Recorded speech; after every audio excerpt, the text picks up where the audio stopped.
Oh belum.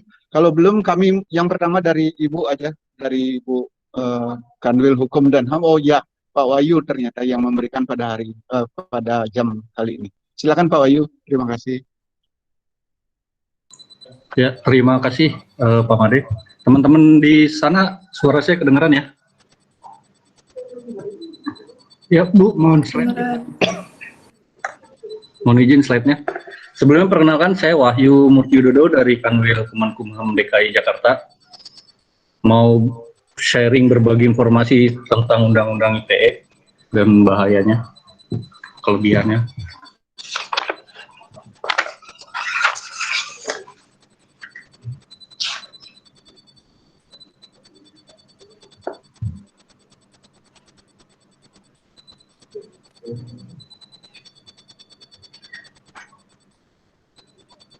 Ya, langsung Bu ke slide berikutnya. Jadi hari ini materinya yang mau saya sampaikan adalah perbuatan-perbuatan yang dilarang dalam Undang-Undang Informasi dan Transaksi Elektronik. Sebelum sampai pada tahap itu, saya perlu menyampaikan bahwa lahirnya Undang-Undang 11 tahun 2008 tentang informasi elektronik itu awalnya adalah gabungan dari dua rancangan undang-undang ya, yaitu rancangan undang-undang tentang tindak pidana teknologi informasi dan RUU e-commerce. Yang kemudian menjadi Undang-Undang Nomor 11 Tahun 2008 tentang Informasi dan Transaksi Elektronik, yang hari ini telah diubah, disempurnakan menjadi Undang-Undang Nomor 19 Tahun 2016. Itu yang terbaru, perubahan dari Undang-Undang 11 Tahun 2008. Itu dasarnya lahirnya Undang-Undang ITE. Selanjutnya, slide selanjutnya Bu. Nah, Hotsuite bersama We Are Social di awal tahun melakukan penelitian bahwa di Indonesia beberapa aplikasi yang menjadi populer adalah YouTube dan WhatsApp serta Facebook di urutan ketiga. Ini menandakan bahwa penetrasi pengguna internet di Indonesia sudah masif ya. Itu merupakan konsekuensi dari perkembangan teknologi. Lanjut Bu. Ya, teman-teman bisa lihat di layar bahwa dari total populasi kita 272 juta, itu yang menggunakan internet ada sekitar 175, hampir 64%-nya. Ya, dari 64% itu hampir 59-nya menggunakan sosial media.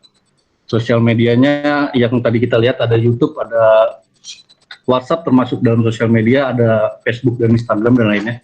Lanjut Bu.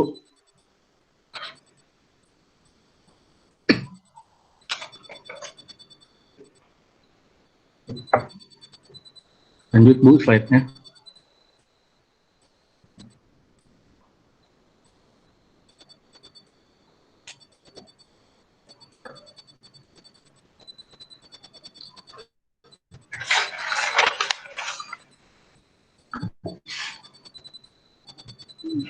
Bu izin slide selanjutnya. Jadi teman-teman sambil menunggu slide ya. Slide selanjutnya itu ada populasi berdasarkan usia. Jadi pengguna internet di Indonesia, kalau kita lihat dari usianya itu terbanyak adalah dimulai dari 13 tahun sudah terkoneksi dengan jaringan internet di Indonesia ya. Mungkin 13 tahun juga sudah punya akun sosial media. Kita lihat bahwa prasyarat menggunakan Facebook dan jaringan sosial media lainnya memang usianya minimal 13 tahun ya. Selanjutnya Bu, untuk penggunaan mobile apps by kategori.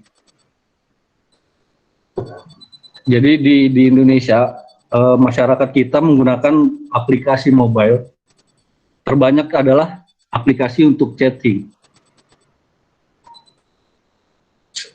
Itu bisa WhatsApp, Telegram, atau banyak aplikasi lain sejenis yang memang fungsinya untuk berinteraksi chatting ya, messenger. Kemudian nomor 2-nya adalah social networking. Itu media sosial. slide selanjutnya, Bu. Kita masuk ke slide selanjutnya. Nah, ini dia. Bisa lihat teman-teman, 96% orang Indonesia pakai aplikasi Messenger. Tadi kita lihat di depan, di awal terbanyak adalah WhatsApp untuk aplikasi Messenger. Kemudian nomor 2-nya adalah social networking, media sosial. Itu Facebook masih menjadi jawarannya di Indonesia, termasuk juga Instagram yang masih satu perusahaan. Selanjutnya entertainment or video apps, YouTube menjadi pemuncak paling banyak yang dipakai oleh orang Indonesia. Games, ada shopping apps, aplikasi belanja, ada aplikasi musik, aplikasi peta, aplikasi bank, aplikasi pertemanan, dan aplikasi kesehatan. Ini data terbaru ya, Januari 2020 untuk aplikasi yang digunakan orang Indonesia. Lanjut, Bu. Nah, setelah teman-teman saya antarkan pengantarnya tentang berbagai aplikasi yang banyak digunakan. Sekarang kita masuk ke kekuatan dan kelemahan internet. Teman-teman bisa tahu bahwa dunia bergerak sangat cepat sekarang, eranya udah 4.0 ya, di mana internet menjadi hal yang paling utama gitu. Kayaknya udah jadi kebutuhan pokok selain nasi, internet itu. Bisa ke slide selanjutnya, Bu. Nah, have phone will shop ini salah satu kekuatan internet ya, di mana ketika kita punya handphone kita bisa terkoneksi ke semuanya. Will shop di sini bukan berarti belanja, tidak salah. Kita terkoneksi bahwa ya kita tidak perlu berpergian untuk bisa mendapatkan banyak hal gitu. Kita bisa bertemu teman dengan menggunakan teknologi video call, kita bisa belanja dari rumah, kita bisa membayar apapun melalui smartphone kita. Ini maksudnya have phone will shop, bahwa internet akhirnya merubah cara hidup kebanyakan orang. Lanjut.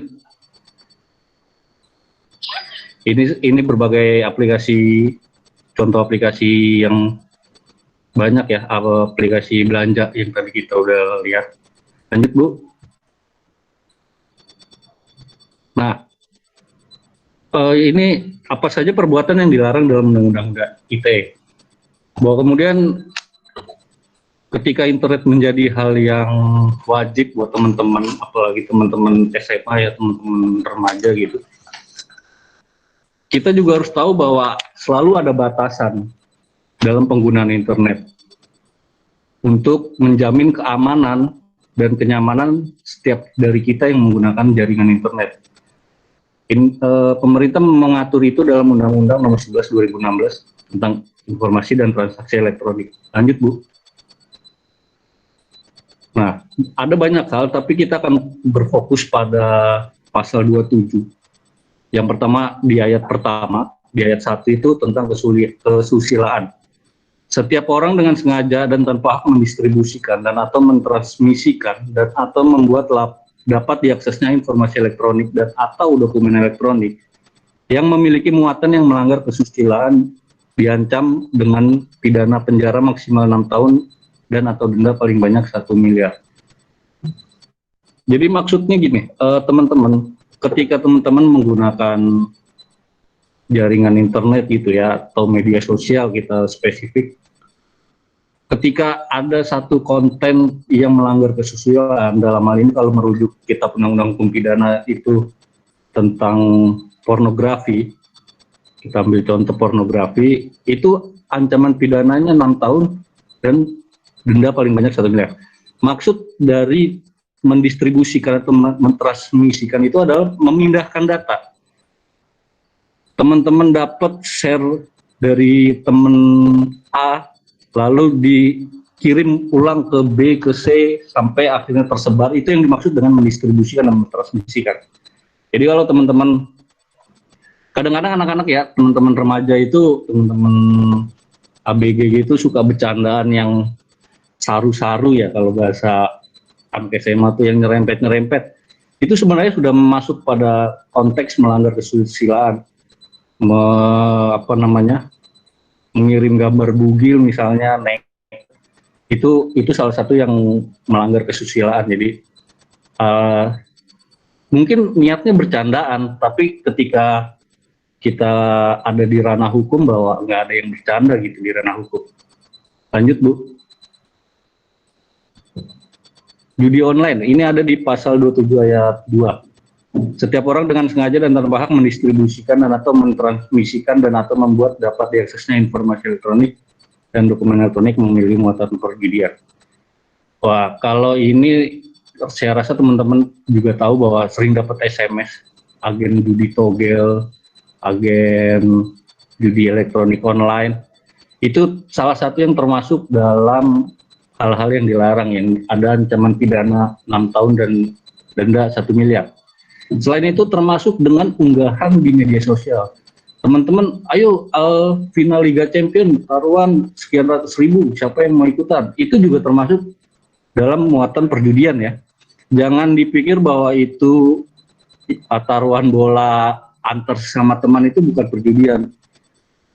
Banyak teman-teman remaja ABG gitu kalau ketika lagi yang hobi sepak bola misalnya, ketika lagi ada pertandingan bola melakukan taruhan, ketika itu ada di ranahnya media sosial itu bisa dijerat pakai undang-undang ITE ini. Termasuk pun permainan-permainan ya, ludonya sih nggak salah, tapi kadang-kadang sama teman-teman banyak di luar teman-teman suka jadi ajang gitu loh, taruhan goceng-goceng 10.000 gitu main ludo, itu juga masuk pada ranah judi online ya, pasal 27 ayat 2 ITE.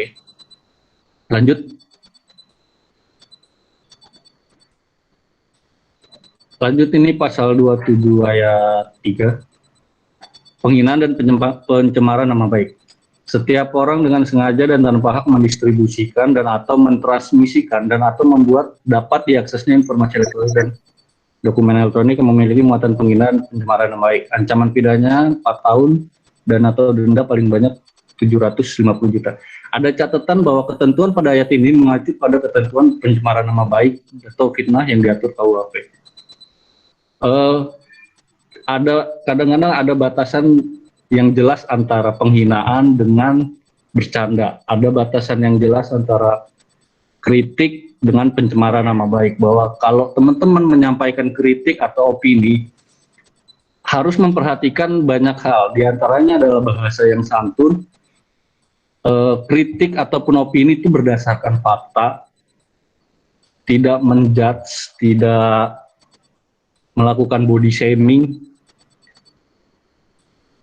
ya semacam itu, bahwa memang harus kita agak kadang-kadang agak sulit memisahkan mana kritik mana penghinaan ya. Jadi ketika itu sudah ada di undang-undang, sudah ada di ranah media sosial, menjadi sangat riskan untuk menggunakan kata-kata yang tidak santun. Lanjut Bu. Selanjutnya pasal 27 ayat 4 ini pemerasan dan pengancaman. Setiap orang dengan sengaja dan tanpa hak mendistribusikan atau mentransmisikan, membuat dapat diaksesnya informasi elektronik dan atau dokumen elektronik yang memiliki muatan pemerasan dan pengancaman. Pemerasan dan pengancaman yang mengacu pada aturan dalam KUHP, Kitab Undang-Undang Hukum Pidana. Semuanya sebenarnya sama, hanya saja medianya yang berbeda. Kalau teman-teman mengancam, memeras secara langsung, menodong gitu ya pakai pisau, itu pakai pasalnya KUHP. Tapi ketika ancaman dan pemerasan itu terjadi di ranah media sosial, misalnya nge-mention temannya di Twitter atau di Instagram sambil awas ya besok saya pukul, itu termasuk dalam kategori pengancaman. Dan karena ada di ranah media sosial, maka undang-undang yang berlaku adalah undang-undang ITE ini, nomor 11 tahun 2016. Jadi ada perbedaan antara yang KUHP dengan ITE ya. Perbedaannya sih hanya medianya saja. Lanjut Bu. Apa itu hoax ya? Jadi selain ini yang paling banyak ya kasusnya ya. Selain tadi ada pemerasan, pengancaman, kesusilaan dan lainnya, hoax menjadi hal yang penting untuk kami sampaikan, bahwa teman-teman mungkin udah tahu hoax itu apa ya. kabar, informasi atau berita palsu atau bohong. Itu menurut KBBI. Lanjut, Bu. Ini sejarah periode perkembangan hoax bisa dilihat ada dari tahun 1661 sampai hari ini era digital.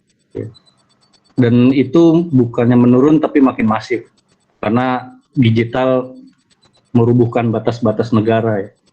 Jadi kita bikin hoax di sini bisa sampai ke Amerika hoaxnya. Lanjut.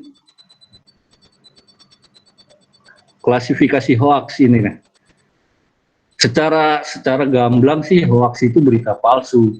Tapi dalam hoax ada dua kategori, yaitu misinformasi atau informasi yang salah dan disinformasi atau informasi palsu. Maaf itu agak berantakan deh. Jadi gini, misinformasi itu informasi salah dan orang yang menyebarkannya tidak tahu kalau itu informasi salah. Sedangkan disinformasi adalah informasinya salah dan orang yang menyebarkannya tahu kalau itu salah. Jadi memang ada kayak semacam unsur kesengajaan supaya orang terkecoh. Nah, dalam dua kategori itu, misinformasi dan disinformasi, bisa kita klasifikasiin lagi, ada 7 jenis konten yang bisa dikategorikan dalam hoax, yaitu satir atau parodi, itu yang pertama. Emang nggak ada niat jahat, cuman kadang-kadang bisa ngecoh, bisa orang bikin parodi biar lucu ya, tapi kadang-kadang itu jadi bagi yang tidak mengerti itu mengecoh banget.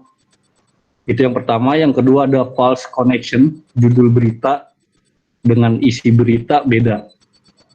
Tidak ada koneksi, tidak ada hubungannya ya. Clickbait kalau kata orang sekarang. Lalu ada false context. Konten disajikan dengan narasi konteks yang salah. Ini contoh terbaru adalah ketika bom di Libya ya. Ada banyak berita yang beredar bahwa kondisi kota yang hancur karena ledakan. Memang itu kota yang hancur karena ledakan, tapi bukan di Libya. Diberitakan bahwa itu di Libya, tapi ternyata itu bukan. Gitu. Jadi false context ini kejadiannya ada, tapi di tempat lain lah, bukan yang di sesuai judulnya. Lalu yang keempat, misleading content. Konten dipelitir untuk menjelekkan. Jadi ini contohnya tuh kayak ada satu kejadian A, tapi oleh orang-orang disebut bahwa itu adalah kejadian B dengan tujuan untuk menjelekkan. Jadi agar semua orang mengira bahwa kejadian itu adalah kejadian jelek gitu, padahal enggak, hanya pelintiran saja. Lalu yang kelima ada imposter content atau tokoh publik yang dicatut namanya. Yang keenam ada manipulate content, konten yang sudah ada diubah untuk mengecoh. Ini hampir sama kayak false context ya. Jadi kontennya ada nih, ada kota yang hancur karena ledakan, tapi karena yang lagi rame ledakan di Libya itu dibilang itu lokasinya di Libya, padahal bukan. Jadi ada kejadian yang konteksnya diubah untuk mengecoh orang-orang. Lalu yang ketujuh ada fabricated content, 100% konten palsu dibuat emang untuk ngebohongin. Ini ya satu berita yang diproduksi benar-benar kejadiannya nggak ada, konteksnya nggak ada, hanya memang ditujukan untuk membohongi orang-orang. Lanjut, Bu. Fake news, lanjut, Bu. Nah, dari mana hoax menyebar? Di era digital, era 4.0 ini, hoax bisa menyebar paling cepat dari media sosial. Karena kita lihat di awal, pengguna internet paling banyak berada di media sosial. Ada juga 34% ini dari situs web. Terus lanjut, Bu. 5% dari media cetak. Sangat jarang hoax ada di media cetak karena media cetak perlu proses akurasi ya, pengecekan melalui editor lebih lama ketimbang ada di media sosial. Lanjut, Bu. Terus isu hoax yang paling banyak itu ada sosial politik, ada SARA dan ada kesehatan. Teman-teman mungkin kalau sering lihat ketika pilkada atau pilpres, bahkan sampai sekarang masih ada sisa-sisanya, banyak sekali pertarungan politisi yang berujung pada penyebaran hoax gitu ya, termasuk dengan SARA. Suku ini, golongan ini melakukan penindasan, padahal tidak gitu. Faktanya tidak. Itu paling banyak adalah hoax-hoax seperti itu di SARA. Hoax kesehatan, teman-teman bisa tahu bahwa yang corona ini konspirasi bla bla bla. Daun jeruk bisa menghilangkan jerawat, paling banyak sering di grup WhatsApp yang kayak gitu-gitu. Itu termasuk dalam kategorinya kesehatan, hoax kesehatan. Lanjut, Bu.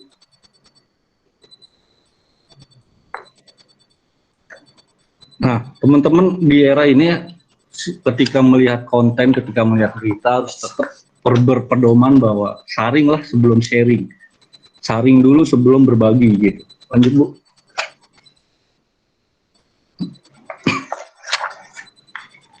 Ini contoh-contoh hoax ya dari situs Kominfo. Salah satunya adalah tentang akun BCA yang sering nge-DM. Atau kalau di ponsel tuh ada akun-akun yang selamat Anda memenangkan hadiah, selamat Anda memenangkan Shopee poin, bla bla bla misalnya ya. Itu termasuknya golongan hoax. Lanjut, Bu.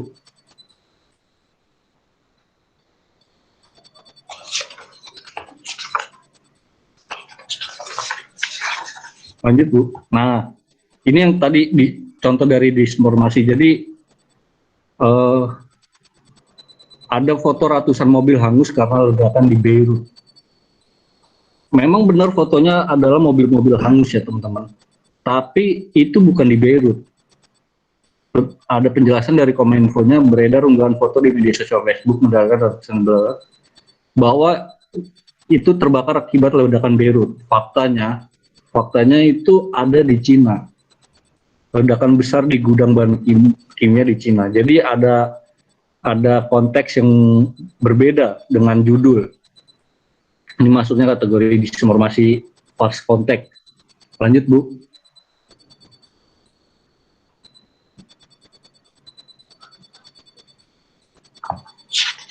Ini yang baru-baru awal-awal kemarin ada hoax untuk rush money, untuk mengambil dana dari bank semua supaya terjadi kolaps gitu ya, karena akan terjadi resesi, maka ambil uang, nanti bank nggak bisa bayar duit kita. Itu hoax yang paling awal ketika corona ya. Jadi teman-teman bisa lihat bahwa hukuman penyebar hoax juga ada di Undang-Undang ITE. Kalau awal tadi kita bicara pasal 27 ayat 1, 2, 3, 4 tentang kesusilaan, tentang judi online, tentang pemerasan dan pengancaman. Untuk hoax itu ancamannya ada di pasal 28 ayat 1 Undang-Undang ITE.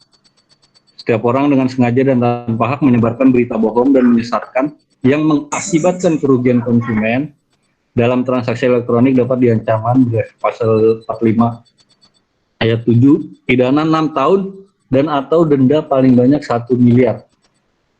Gitu. Itu ancaman pidana hoax. Ya, lanjut, Bu. Terus gimana sih teman-teman ketika kita bermedia sosial untuk tidak mudah percaya gitu ya, tidak mudah terjerumus pada hoax. Ada kiat-kiatnya, salah satunya adalah cek narasumbernya. Pastiin beritanya sumbernya kredibel. Tadi teman-teman bisa lihat bahwa hoax menyebar melalui media cetak hanya sekitar 5%. Kecil sekali, kenapa? Karena kalau media sosial melalui proses kurasi, ada kurator, ada editor yang mengecek gitu ya, mengecek bahwa benar nggak sih beritanya, itu yang membuat media cetak menjadi lebih kredibel. Karena kalau di internet, siapapun orang bisa bikin web, siapapun orang punya uang 100-200 ribu bisa bikin web gitu. Bahkan nggak punya uang bisa pakai blogspot atau WordPress. Bisa bikin web, lalu bikin berita asal-asalan, disebarin jadi hoax. Makanya teman-teman sebelum sebelum sharing kudu disaring. Ketika dapat berita, pastiin dulu narasumbernya kredibel atau enggak. Yang kedua, waspadai judul. Kadang-kadang judul yang wah itu mesti kita curigai. Apakah ini judulnya clickbait? Apakah ini nanti jadi false content? Ataukah ini judulnya disinformasi, mengarah, memelintir berita. Jadi ada cek narasumber yang pertama, yang kedua waspadai judul, yang ketiga cek sebelum sharing. Ini yang terlihat secara keseluruhan. Periksa berita sebelum membagikan, termasuk sumbernya, termasuk penulisnya, termasuk juga yang nyebarin. Biasanya kalau di WhatsApp group, kalau di WhatsApp grup itu dapat dari sebelah nih, nggak jelas siapa yang nulis gitu, tapi kita langsung percaya. Jadi jangan ya, pastiin dulu sumbernya yang kredibel, lalu baca secara teliti untuk menghindari kesalahan konten. Lanjut Bu.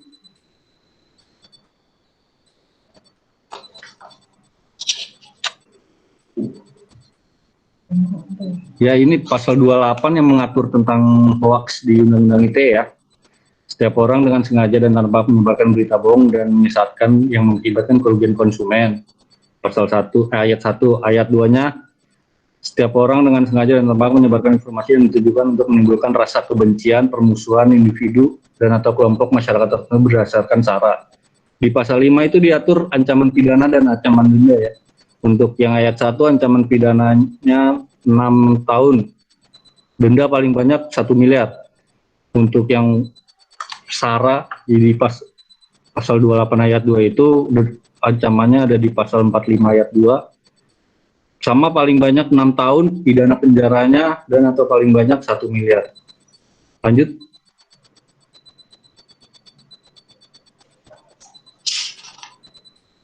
Sebelumnya Bu, nah teman-teman kalau menemukan berita, dapat share-sharean berita di WhatsApp grup itu dan merasa itu adalah, setelah teman-teman teliti itu adalah, teman-teman bisa lapor, kirim email di aduankonten@mail.kominfo.go.id atau web trustpositif.kominfo.go.id. Kalau teman-teman bisa berkontribusi ketika dapat berita dan merasa itu adalah hoax di share, kita bisa turut serta gitu berkontribusi buat negara mengurangi hoax. Lanjut. Izin Bu, lanjut. Ya, ini mungkin yang akhir-akhir menghindari pelanggaran Undang-Undang ITE. Pertama, jangan membuat, membagikan atau memberikan akses konten bermuatan kesusilaan. Pacaran ciuman aja haram ya kalau di agama Islam ya. Apalagi udah ciuman, direkam, disebarin, itu kayaknya double-double gitu. Selain salah secara agama, salah secara hukum. Kita ingat lagi pasal 27 ayat 1, membagikan atau memberikan akses konten bermuatan kesusilaan. Jadi nggak sekedar, oh kan bukan saya yang bikin, tapi kalau teman-teman ikut menyebarkan, ikut broadcast di WhatsApp group, ya teman-teman termasuk yang akan kena undang-undang ITE gitu. Lalu yang kedua, jangan sembarangan mengancam, memeras, mencemarkan nama baik seseorang dan berkata kasar. Kadang-kadang kalau di sosmed tuh kita suka kelewatan ya, lupa batasan bahwa ya memang akun-akun kita, kadang-kadang kita mikir gitu. Tapi kan ketika ada di ruang sosmed itu, di ruang sosmed, sosial media, itu sudah ruang publik teman-teman. Sama halnya kayak teman-teman berteriak di taman. Memang teman-teman berteriak menggunakan mulut teman-teman, tapi ada area publik yang teman-teman ganggu gitu. Sama di sosial media gitu, konsepnya sama. Lalu yang ketiga, ketika emosi jauhi sosial media. Ya kalau emosi didingin dulu kepalanya, jangan mainan sosmed, nanti jadi julid. Lalu yang keempat, hindari berbicara yang berkaitan dengan sara. Lalu pastikan postingan kritik didasarkan fakta dan bukti yang valid. Lalu yang terakhir, hindarilah memuat hal yang tidak jelas, misalnya men-forward pesan kemudian langsung dimuat, verifikasi terlebih dahulu. Ini yang tadi saya bilang kiat-kiat menghadapi hoax. Kalau dapat berita, dapat broadcast dari WA ya dicek dulu gitu loh, sumbernya kredibel atau tidak. Lanjut. Ya, saya rasa itu aja Mungkin nanti kita bisa diskusi setelah pemaparan materi berikutnya. Terima kasih. Wassalamualaikum warahmatullahi wabarakatuh. Baik. Waalaikumsalam. Terima kasih Pak Wahyu. Tolong Pak itunya. Terima kasih Pak Wahyu atas pemaparannya. Untuk pertanyaan nanti disimpan dulu ya, adik-adik nanti untuk yang langsung. Kemudian pemaparan berikutnya adalah dari Sudin Kesehatan Jakarta Pusat mengenai kesehatan remaja. Disampaikan oleh Dr. Rahma, sudah ada di layar. Kami persilakan Ibu. Terima kasih. Baik Pak, suara saya kedengaran ya Pak ya? Halo. Halo, iya tes suara saya kedengaran ya Pak? Kedengaran Bu. Baik, terima kasih atas waktu yang diberikan. Bismillahirrahmanirrahim. Assalamualaikum warahmatullahi wabarakatuh. Selamat siang, salam sehat dan sejahtera untuk kita semua. Ya, sebelum memulai sharing info tentang masalah kesehatan remaja, perkenalkan saya Dr. Gigi Rahma dari Sudin Kesehatan Jakarta Pusat sebagai salah satu staf di Seksi Kesehatan Masyarakat Jakarta Pusat. Saat ini saya sebagai pemegang program Usaha Kesehatan Sekolah dan Pelayanan Kesehatan Peduli Remaja. Ya, baik, untuk mempersingkat waktu, mohon slide-nya, Pak. Ya. Next slide, ya. Siapakah itu remaja? Jadi remaja itu kriteria usianya itu menurut WHO dari usia 10 sampai 19 tahun. Sedangkan untuk usia anak sekolah itu termasuk TK itu dari usia 5 sampai 24 tahun. Ini 24 tahun usia sampai perguruan tinggi ya. Lalu usia anak itu 0 sampai 21 tahun dan belum menikah. Kenapa tema yang diangkat sebagai kali ini adalah tema remaja, masalah remaja, karena remaja itu banyak sekali complicated ya permasalahannya, baik secara fisik maupun psikososial. Ya, lanjut Pak. Ya, sebelum masuk ke permasalahan remaja di masa pandemi ini, saya ingin mengingatkan kembali untuk adik-adik siswa untuk membiasakan PHBS. Mungkin adik-adik sebagian udah pada tahu ya apa itu PHBS, perilaku hidup bersih dan sehat, itu artinya ya, merupakan perilaku yang kita praktekkan di kehidupan sehari-hari dengan kesadaran sendiri untuk meningkatkan kesehatannya dan berperan aktif dalam mewujudkan lingkungan yang sehat. Ya, lanjut Pak. Ya, arti PHBS di sekolah itu sendiri adalah sekumpulan perilaku yang dipraktekkan oleh peserta didik, guru, dan masyarakat lingkungan sekolah atas dasar kesadaran sebagai hasil pembelajaran siswa secara mandiri, mampu mencegah, meningkatkan kesehatannya, serta diharapkan bisa berperan aktif dalam mewujudkan lingkungan yang sehat. Ya, lanjut. Nah, PHBS ini sendiri bisa kita dapat atau input dari tenaga guru. Biasanya ada penunjukan guru yang aktif untuk promosi kesehatan PHBS di sekolah, atau tenaga guru yang sudah dilatih untuk promosi PHBS. Bisa juga didapat dari media atau sarana peralatan promosi PHBS di sekolah. Dan juga biasanya di sekolah itu sudah ada dana tersendiri untuk penyelenggaraan PHBS di sekolah. Nah, diharapkan itu agar dengan adanya masukan itu dapat terlaksananya promosi PHBS di sekolah, kondisi media PHBS di sekolah juga tersedia, lalu diberlakukan kebijakan PHBS di sekolah. Ya. Harapannya itu agar satuan pendidikan di sekolah dapat mencuci tangan dengan air bersih mengalir dan sabun juga menggunakan lap ya, waslap atau tisu ya, yang bersih, lalu jajan di kantin sekolah yang sehat, membuang sampah pada tempatnya, mengikuti aktivitas fisik seperti olahraga. Di sekolah mungkin yang saat ini di rumah bisa beraktivitas olahraga di rumah. Lalu biasanya di sekolah itu ada KKR ya, kader kesehatan remaja. Biasanya itu mereka melakukan penimbangan berat badan dan mengukur tinggi badan yang sudah biasanya dilatih ya oleh petugas kesehatan. Lalu diharapkan juga di sekolah itu bebas dari asap rokok. Biasanya itu sekolah yang sehat itu udah ada spanduk di depan sekolah yang berisi himbauan untuk sekolah sehat bebas dari asap rokok ya. Lalu juga ada jumantik untuk pemberantasan jentik nyamuk. Lalu diharapkan juga ada jamban sekolah sehingga adik-adik untuk membuang air kecil maupun air besar di jamban ya. Jadi nggak usah pulang ke rumah lagi ya. Diharapkan selanjutnya Pak. Ya. Dari PHBS ini diharapkan juga sekolah juga memiliki kantin yang sehat.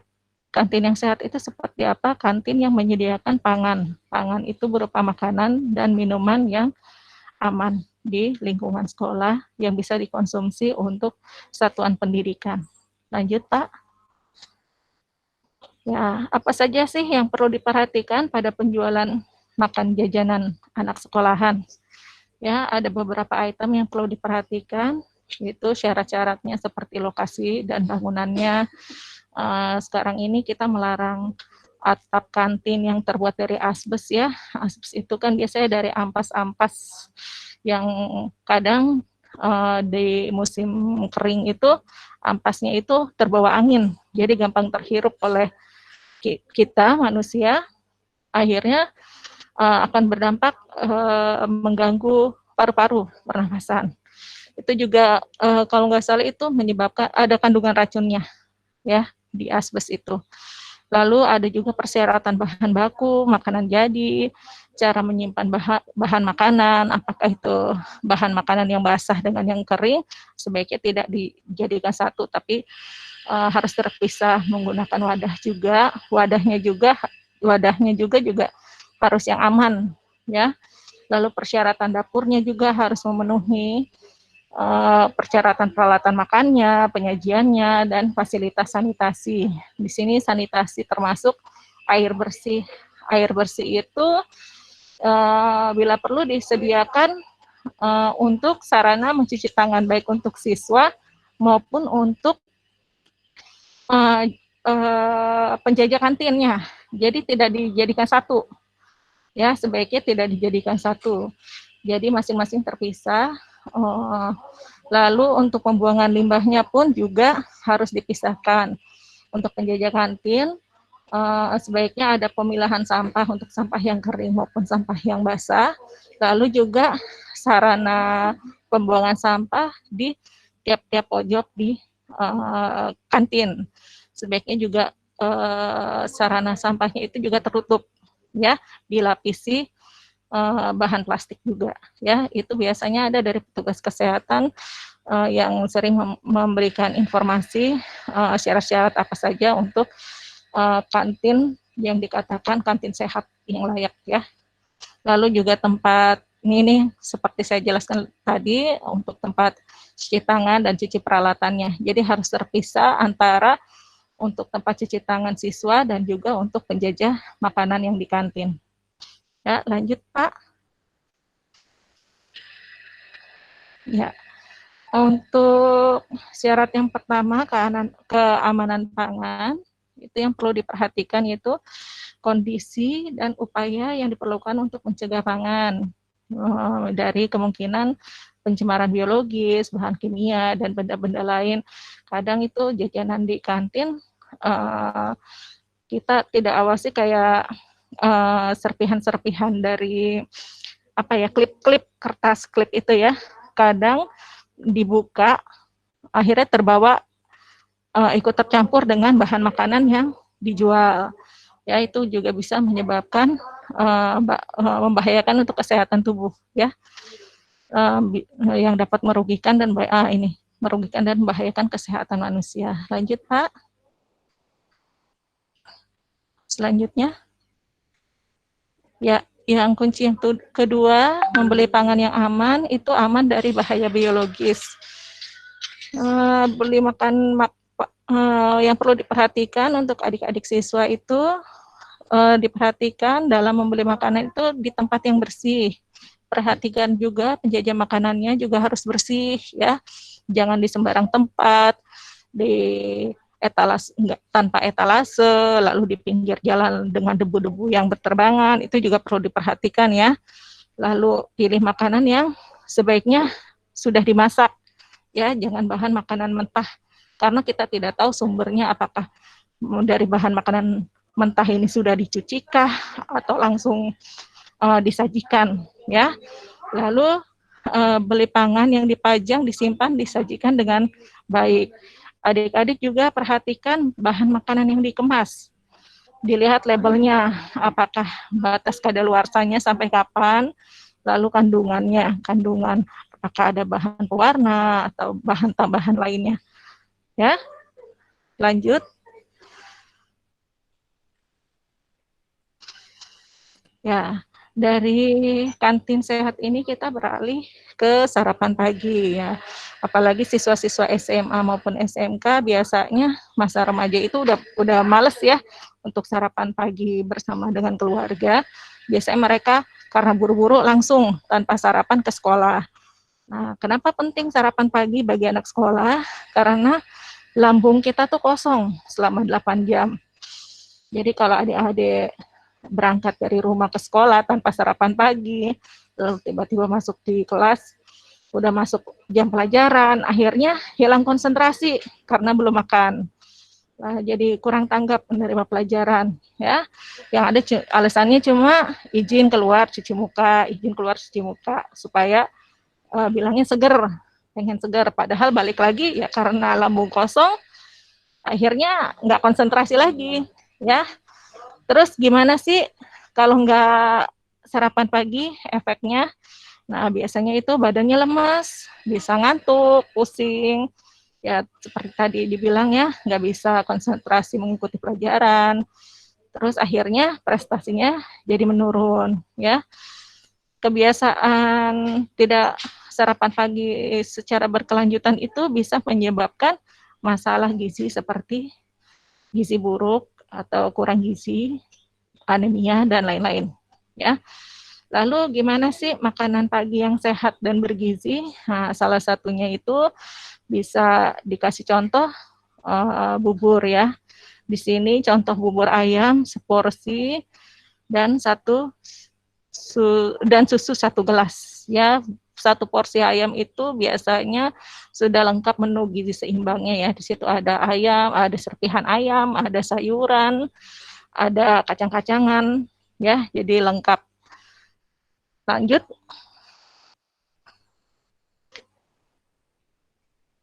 Ya, lanjut, Pak. Lanjut.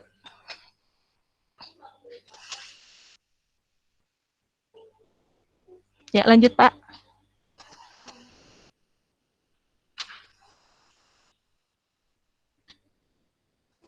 Ya, untuk masalah gizi pada remaja, lanjut. Nah, di sini di Indonesia masalah gizi itu ada 4, ya. Yang pertama itu kurang zat besi atau disebut anemia. Yang kedua stunting, ya, atau kurang tinggi badan. Yang ketiga kurang energi kronik. Dan yang keempat itu obesitas atau kegemukan. Ya, lanjut, Pak. Nah, ini gejala-gejala umum pada anemia. Adik-adik bisa lihat di diri sendiri, coba dibuka kelopak matanya, apakah pucat atau tidak. Nah, lalu terasa mual, sakit kepala, cepat letih, keletihan yang berlebihan ya, jalan sedikit letih, dari duduk ke berdiri pusing, ya, terus denyut jantungnya tidak teratur, kadang juga menimbulkan kerontokan rambut. Nah, itu merupakan gejala-gejala umum pada anemia. Ya, lanjut, gimana caranya untuk mencegah terhindarnya dari anemia?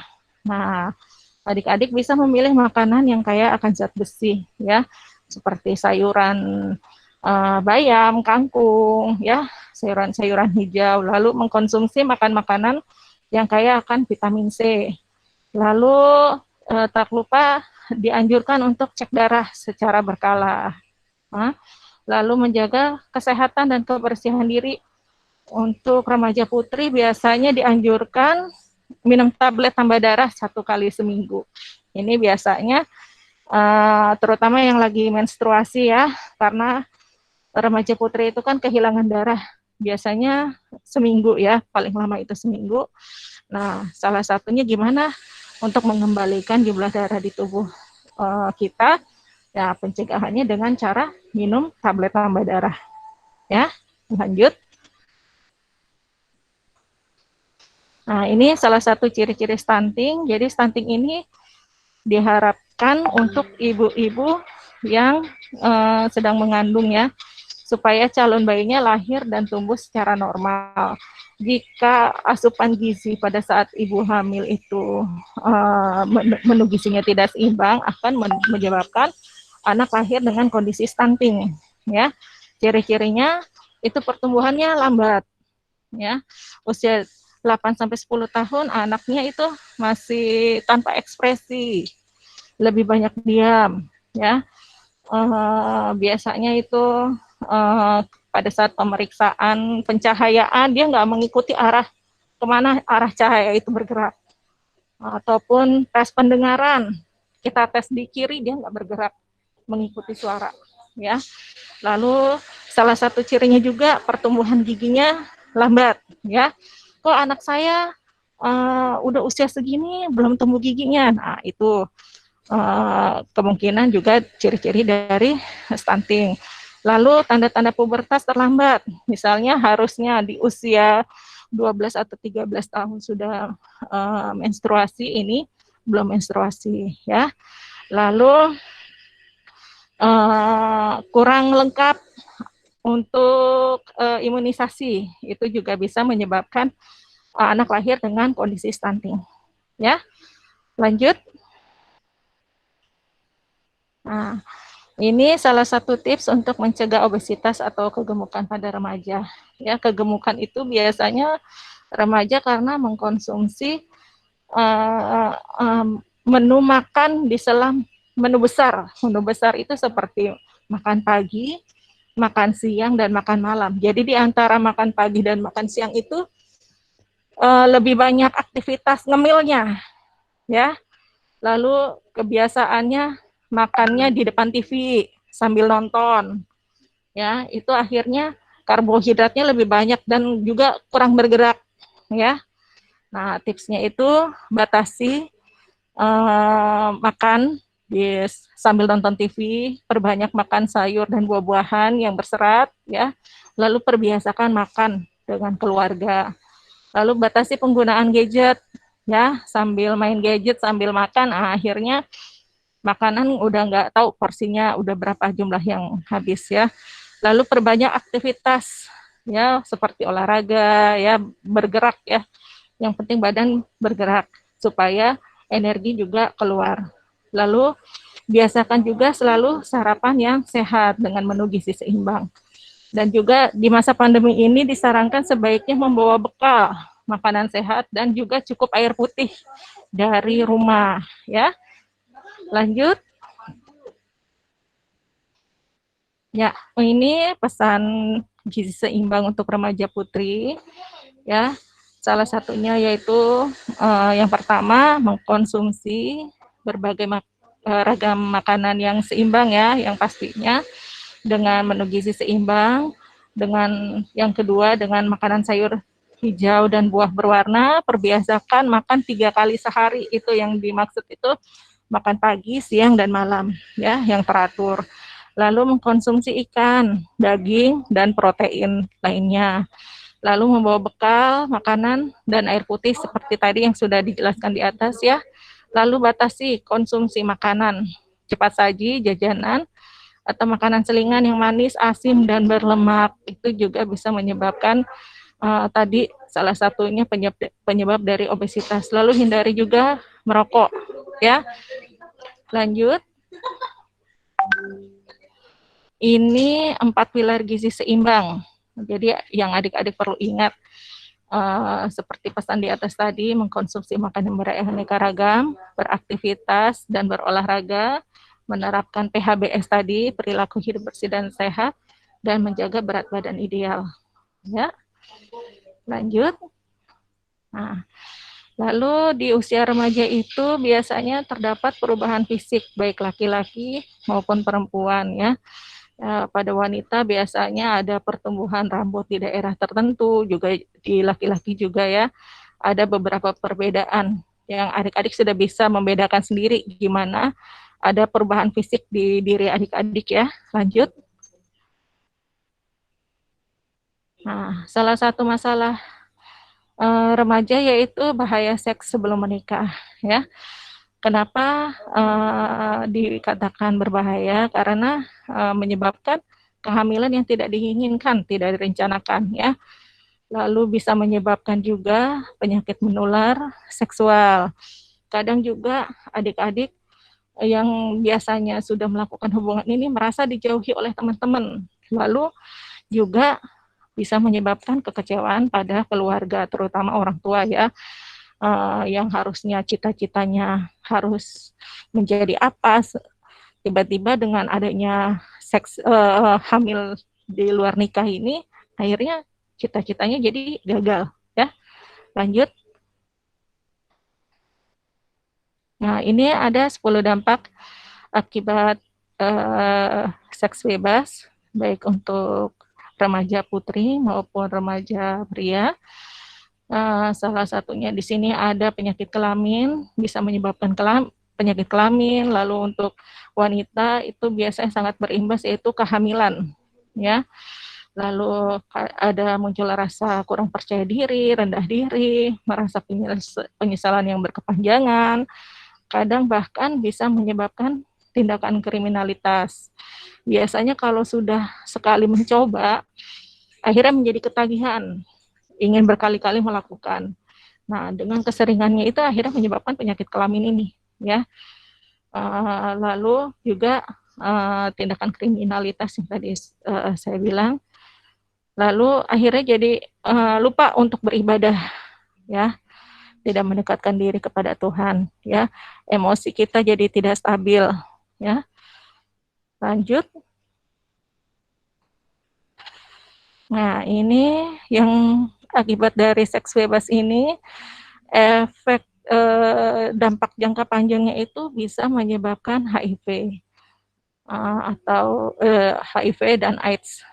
Ya, HIV itu bisa ditularkan melalui gaya hidup itu ya, seks bebas, penggunaan obat-obatan terlarang, lalu bisa juga lewat transfusi darah, lalu kehamilan yaitu ditularkan dari ibu ke janin, lalu penggunaan alat-alat yang tidak steril. Nah, sedangkan HIV itu tidak menular dengan cara bersalaman, itu tidak menular ya. Lalu menggunakan alat makan bersama, lalu di kolam renang bersama itu tidak menular. Dengan gigitan nyamuk juga atau berciuman itu tidak menular, yang kecuali kita ada luka kitanya luka, lalu si HIV ini juga luka, nah tertular lewat transfusi darah itu bisa terjadi penularan. Ya, lanjut.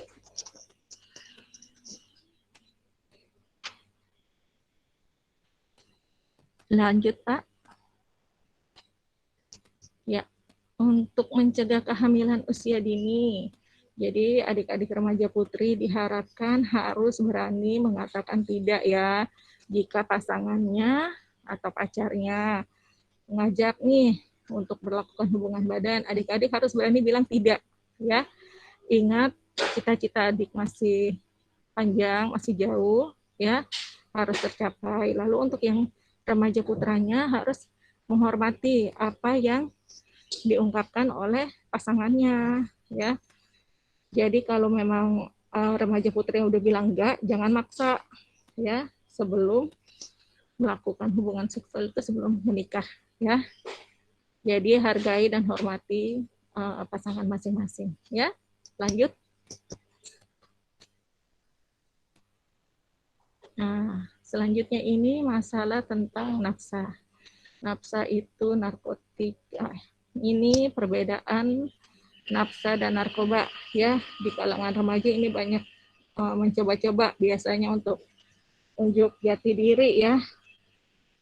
Narkoba sendiri itu, pengertian nafsa sendiri itu secara umum itu adalah zat-zat kimia yang apabila dimasukkan ke dalam tubuh, baik secara oral, diminum, dihisap, dihirup, dan disedot, maupun disuntik, dapat mempengaruhi pikiran, suasana hati, perasaan, dan perilaku seseorang, ya. Sedangkan narkoba itu kepanjangan dari narkotika dan obat-obat berbahaya. Nah, narkoba merupakan istilah yang dipakai oleh orang awam dan hanya mencakup ruang yang sempit, ya. Sedangkan nafsa itu biasanya dipakai oleh istilah medis dan kedokteran. Jadi cakupannya luas. Tidak hanya narkotika sebagai obat-obatan, melainkan semua zat yang mengakibatkan ketergantungan seperti alkohol, rokok, bahkan kafein. Ya, lanjut. Nah, ini beberapa contoh golongan nafsa, ya. Ini saya hanya selewat saja karena ada yang lebih paham lagi mengenai golongan-golongan narkotika ini, ya. Lanjut. Nah, ini salah satu contoh akibat penggunaan nafsa dan narkotika. Biasanya ini remaja-remaja dari mencoba gratis, akhirnya ngajak temennya, jadi akhirnya rame-rame coba pakai berbarengan, atau di pasangannya. Ini di gambar satu yang di atas, kayaknya ini minuman, ya, minuman beralkohol. Lalu juga ini akibat dari nafsa itu overdosis, ya. Lalu juga ini biasanya di kalangan yang komunitas yang ini, yang biasanya di bawah jembatan, ya, adik-adik yang nggak mampu membeli zat-zat adiktif ini, akhirnya mencoba beli yang murah meriah. Contohnya itu lem ibon, lalu dihirup seperti ini. Akhirnya jadi ketagihan, jadi punya dunia sendiri, ya. Jadi asik sendiri, dia terlena sendiri. Jadi menimbulkan rasa percaya dirinya tinggi, gitu, ya. Ada juga penggunaan zat adiktif lainnya itu seperti morfin. Biasanya morfin itu disuntik, ya, disuntik. Itu bisa dilihat di kalangan remaja-remaja yang tangan atau badannya itu disayat, ada sayatan-sayatan. Nah, itu biasanya itu dari bekas sayatan itu biasanya pengguna ini udah ketergantungan dan istilahnya nggak mampu beli, akhirnya dia sayat dirinya sendiri, lalu menghisap darahnya sendiri, karena darahnya itu udah mengandung zat ini, ya. Saking udah nggak punya uang untuk beli lagi, akhirnya dia sayat dirinya sendiri untuk hisap darahnya itu, ya. Lalu ada lagi bekas dari morfin itu disuntik biasanya untuk yang laki-laki, ya, itu dari di balik lipatan kemeja, itu tandanya biasanya disuntik di situ. Nah, supaya menutupi bekas suntikannya, jadi dia suntiknya di daerah yang batas di bagian dalam kemeja itu biar nggak ketahuan. Atau bisa juga dari lipatan kos kaki. Nah, biasanya tandanya di situ. Kalau kos kakinya diturunin ada bekas-bekas suntikan. Atau Dari yang celana pendek di atas lututnya dinaikkan itu ada bekas-bekas suntikan. Nah, biasanya itu orang yang udah pengguna menggunakan suntik ya, morfin suntikan. Lalu ada juga yang penggunaan heroin yang dihirup dengan hidung, itu tandanya biasanya dia kayak flu, kayak sakit flu tapi nggak flu, cuma sering pegang hidungnya. Ya kayak gatel, padahal nggak gatel, cuma itu kalau dia udah ketagihan dia sering pegang hidung. Nah itu tuh kita perlu curigai ya. Terus kadang juga kalau adik-adik lihat di dugem, biasanya dia punya dunia sendiri, asik sendiri, dengerin volume musik yang kenceng, udah kenceng, kitanya udah udah berdengung di kuping, tapi dia sendiri nggak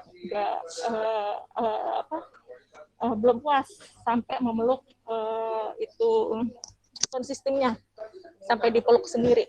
Nah, itu salah satu juga tanda-tanda pemakai. Atau kadang ada juga yang bikin keributan sendiri. Tiba-tiba dalam suatu acara dia teriak, barangnya diambil oleh kita, lalu memaki-maki, bikin rusuh suasana. Nah itu dicurigai salah satunya dia itu pemakai. Ya, mohon koreksi jika kalau info yang saya berikan ini agak sedikit salah ya. Tapi sebagian ini saya dapatkan dari sumber dari rekan sebaya yang pernah saya ikuti mengenai ketergantungan nafsa dan narkoba. Ya, lanjut. Ya, ini 5 tips remaja bebas nafsa, yaitu selektif dalam memilih teman. Jadi bukan kita harus menjauhi teman yang ya memilih teman harus yang berperilaku yang baik ya, mengajak kita ke kebaikan. Tapi kalau menjerumuskan kita ke arah yang sesat, ya lebih baik jaga jarak ya, jaga jarak. Lalu jangan pernah mencoba, terutama untuk mencoba nafsa ataupun narkotika ya. Lalu bentengi diri dengan agama. Agama itu paling penting ya. Lalu apapun yang terjadi dengan masalah adik-adik, dikembalikan, curhatlah ke keluarga ya, karena benteng pertama adik-adik dalam bermasalah adalah keluarga. Lalu yang kelima, ingat masa depan adik-adik itu masih jauh ya, masih membentang jauh.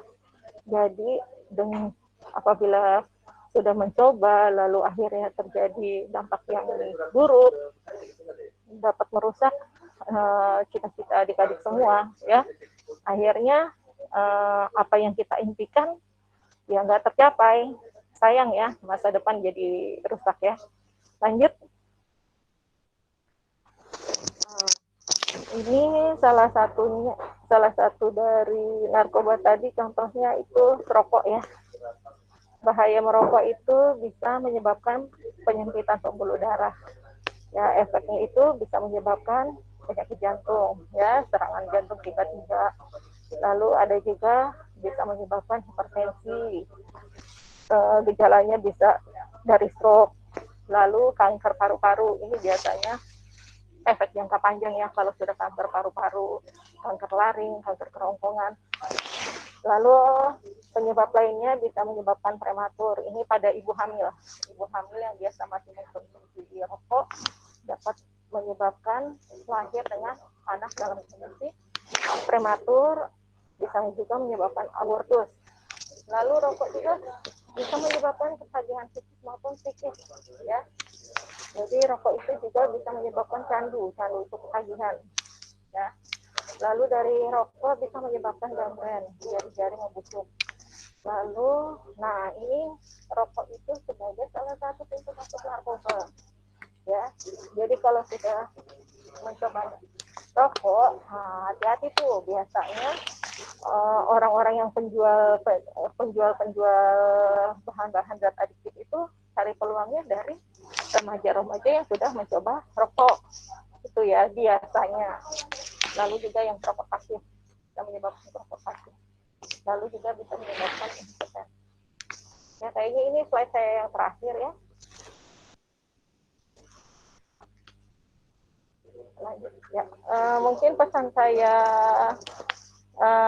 untuk dari Sudin Kesehatan selama masa pandemi ini, adik-adik remaja diharapkan meningkatkan perilaku hidup bersih dan sehat. Jangan lupa 3M, yaitu menggunakan masker, mencuci tangan, dan menjaga jarak, lalu tetap beraktivitas fisik. Lebih kurang saya mohon maaf. Wabillahi taufiq wal hidayah. Wassalamualaikum warahmatullahi wabarakatuh. Terima kasih. Waalaikumsalam. Waalaikumsalam. Baik, terima kasih Bu Dr. Rahma. Karena saya lihat ini di chat banyak sekali pertanyaan-pertanyaan, apakah bisa dijawab semuanya? Karena memang anak-anak kayaknya antusias sekali.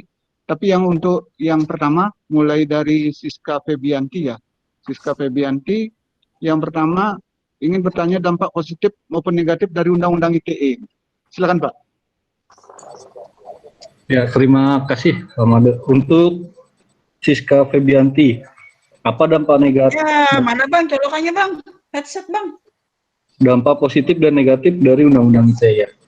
Jadi memang seperti tadi di awal, bahwa Undang-Undang ITE itu dibentuk dari dua rancangan undang-undang sebenarnya ya.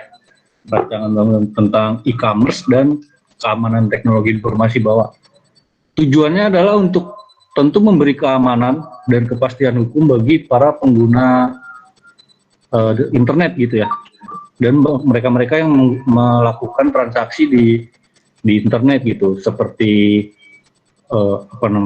e-banking ataupun pembayaran duit digital ya kalau sekarang, terus e-commerce, marketplace, Tokopedia, Shopee dan lainnya, itu memang tujuannya itu dibentuknya. Jadi untuk positif, kita sebagai pengguna internet, pengguna layanan transaksi elektronik menjadi aman dan mendapat kepastian hukum gitu. Itu untuk yang dampak positif ya. Untuk dampak negatifnya memang kadang-kadang karena belum singkat ya. Oke, jadi itu baik. Terima kasih. Terus kemudian lanjut ke Vivaldi, bagaimana peran pemerintah dalam menanggulangi hoax? Jadi peran pemerintah dalam menanggulangi hoax salah satunya ya mencoba membawa para penyebar itu ke meja hijau ya, melalui Undang-Undang ITE ini. Itu salah satunya. Kedua, ada juga menggunakan platform untuk aduan konten tadi yang di slide terakhir saya kasih alamatnya gitu. Itu salah dua cara pemerintah menanggulangi hoax. Terus kemudian dari Naswa Gata. Sanksi bagi seseorang untuk menyebarkan hoax, kita balik ke pasal 28, itu salah pengertian hoax. Sanksinya ada di pasal 45 ayat 2, yaitu barang siapa yang menyebarkan berita bohong palsu, itu sanksinya adalah pidana penjara paling lama 6 tahun dan atau denda paling banyak 1 miliar. Itu sanksi bagi penyebar hoax. Lanjut. Sampai mana tadi? Naswa ya? Sekarang Alia. Alia, bagaimana apabila seseorang menjadi korban pornografi? Padahal yang pornografi itu kan tadi Pak ya? Iya. Iya. Ya. Tetap akan terkena tindakan hukum, karena di pasal 27 ayat 1 itu bahwa barang siapa yang tidak hanya yang mentransmisikan ya, tapi yang membuat konten pornografi itu juga termasuk pada yang dijerat pada ancaman pidana paling lama 4 tahun dan denda paling banyak 1 miliar tersebut. Jadi tetap walaupun dianggap korban akan kena ancaman pidana juga. Kemudian jawaban Pak. Sebentar Pak. Apakah sanksi tetap berlaku apabila terlanggar undangan PA tersebut seseorang yang masih di bawah umur? Ya, untuk sanksi yang di bawah anak-anak di bawah umur tetap berlaku dengan ketetapan mengikuti Undang-Undang Sistem Peradilan Pidana Anak.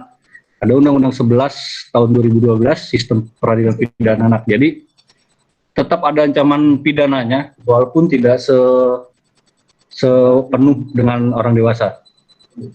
Kemudian ada dari Rosa Ira.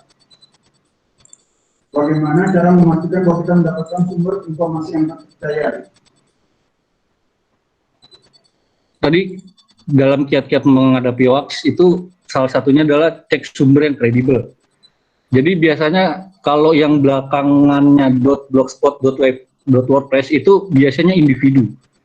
Jadi setiap individu gampang bikin web itu bisa nyebarin hoax. Jadi salah satu paling utama, paling awal untuk ngecek hoax atau bukan adalah sumbernya. Web yang terpercaya atau tidak. Kalau mau cari info, baiknya sih dari web-web pemerintahan. Jelas lebih terpercaya. Gitu. Kemudian dari Figia, apakah jika usia di atas 18 tahun masih termasuk kategori anak?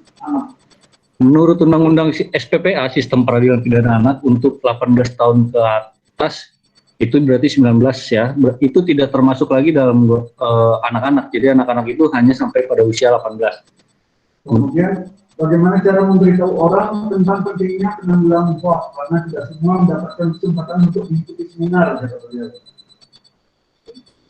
Caranya adalah ya kami dari Kementerian Kominfo minta bantuan adik-adik nih, teman-teman di sini yang ada 200 orang yang udah dengar penjelasan tentang hoax ini untuk bantu menyebarkan ke sekitarnya gitu, ke keluarga, ke tetangga, ke teman. Jadi kita pakai sistem getok tular gitu ya, pesan berantai. Kemudian ada pertanyaan dari Pak Hilary. Menyebarkan informasi tersebut mempengaruhi pengguna medsos. Apakah seorang menyebarkan hoax karena kekurangan informasi? Ya, kalau kan alasan kekurangan informasi itu tidak bisa dibenarkan ketika yang mendapat informasi sudah melakukan tindakan untuk menyebarkan gitu. Jadi yang dinilai adalah bukan niatnya, bukan bahwa oh dia tidak tahu, tapi tindakan dia yang menyebarkan berita palsu itu yang diancam sama ada ancaman pidananya di Undang-Undang ITE. Tindakannya jadi tindakan menyebarkan. Baik, Pak Wajud. Satu lagi ini ada dari Abdul Mukmin. Abdul Mukmin dari kelas 11 IPS 1. Kita berhadapan dengan orang tua yang konservatif yang sulit untuk dijelaskan bahwa berita yang terima itu adalah hoax gitu. Gimana kira-kira caranya kali itu? Memang banyak perihal yang banyak dirasain orang ya, termasuk saya juga. Memang kalau menghadapi orang tua yang konservatif itu tidak bisa langsung 1-2 kali kita beritahu langsung berubah sikap gitu, karena itu perlu kesabaran, perlu ketelatenan. Jadi memang ya kita sebagai yang muda, teman-teman sebagai yang milenial dan generasi Z harus pelan-pelan dengan terus sabar memberitahu bahwa bagaimana caranya menghadapi memfilter berita apakah hoax atau tidak, itu harus sabar untuk kemudian orang tua kita bisa mengerti nantinya. Ya, baik. Terima kasih. Mungkin untuk kesehatan dari Bu Alia, Bu dokter dari Alia dan sebagainya, Bu. Kalau banyak sekali pertanyaannya.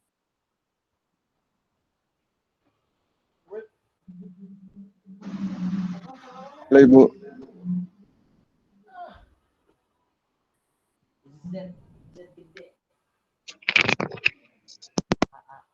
Halo Bu Dokter. Ya. Ada pertanyaan, jam berapa waktu yang bagus dan tepat untuk sarapan pagi anak sekolah? Jam berapa? Halo, ya Pak. Ya, jam berapa waktu yang paling baik untuk sarapan pagi? Untuk remaja sekolah ya sebaiknya ya setelah jam 6 pagi ya. Yang paling bagus untuk sarapan pagi. Sebaiknya didahulukan dengan jangan langsung yang berat, karbohidrat jangan dulu, tapi sebaiknya dengan buah-buahan dulu ya. Entah itu pepaya ataukah pisang, didahulukan buah dulu baru ke menu yang sarapan paginya. Baik Bu, kemudian ada pertanyaan dari Evanri Arkananta. Dari semua indikator program PHBS, tujuan utama program tersebut untuk lingkungan sekolah kira-kira apa Bu?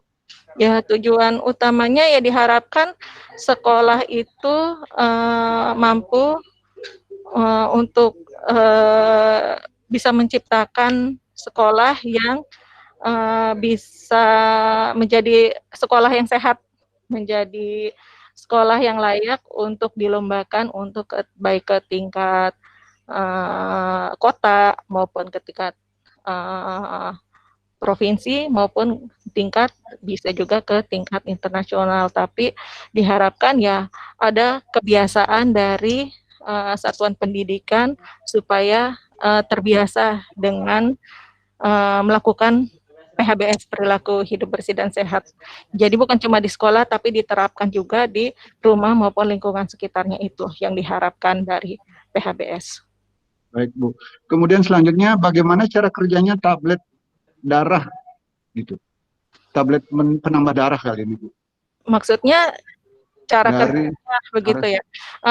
Tablet tambah darah biasanya itu diperuntukkan untuk remaja putri. Itu biasanya dibagikan untuk dari petugas kesehatan ya. Biasanya itu untuk siswa SMP dan SMA ya. Dibagikan per 1 minggu sekali. 1 minggu sekali. 1 minggu sekali. Terutama untuk yang pada saat menstruasi sebaiknya dikonsumsi setiap hari ya, untuk menggantikan sel darah yang sudah keluar dari tubuh. Gitu. Kemudian selanjutnya Bu Dokter dari Rizka Rahmaa. Apakah minum susu 1 gelas sebelum berangkat sekolah termasuk sarapan?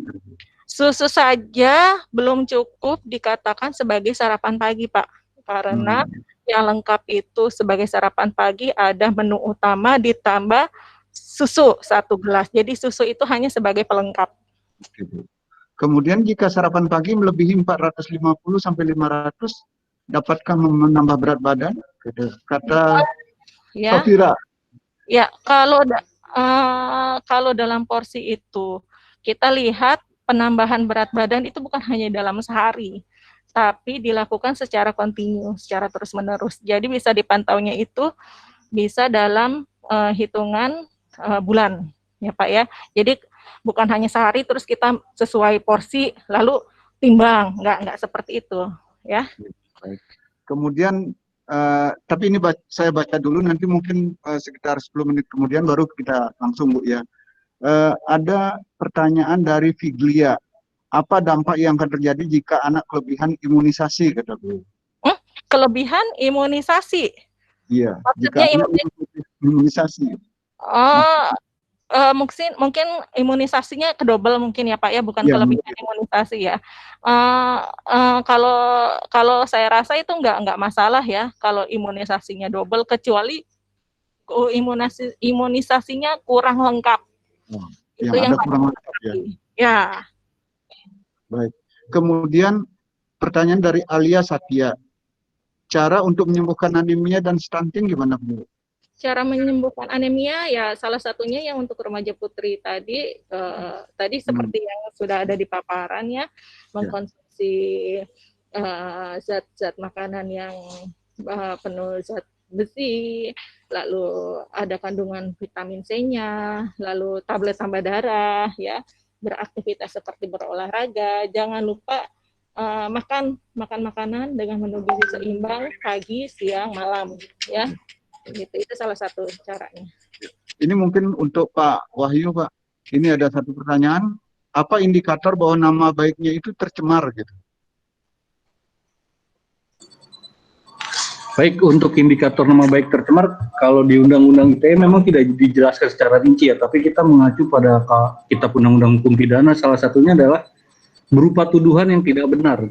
Jadi memang harus dibuktikan melalui penyidikan dan persidangan gitu. Jadi indikatornya hanya itu, yang bisa menentukan bahwa itu pencemaran nama baik adalah nanti dibuktikan di persidangan.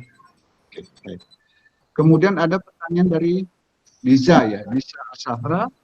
Jika ingin bertanya bagaimana jika lingkungan sekitar tidak mendukung kita melakukan PHBS gitu. Buat Bu Dokter dan Ibu. Maksudnya gimana Pak? Maaf putus-putus. Bagaimana jika lingkungan sekitar tidak mendukung kita untuk melakukan PHBS? Oh, lingkungan sekitar, maksudnya lingkungan sekitar sekolah ya? Sekolahnya kali ya. Nah, itu adanya peranan lintas sektor. Jadi bukan hanya satuan pendidikan juga. Jadi ada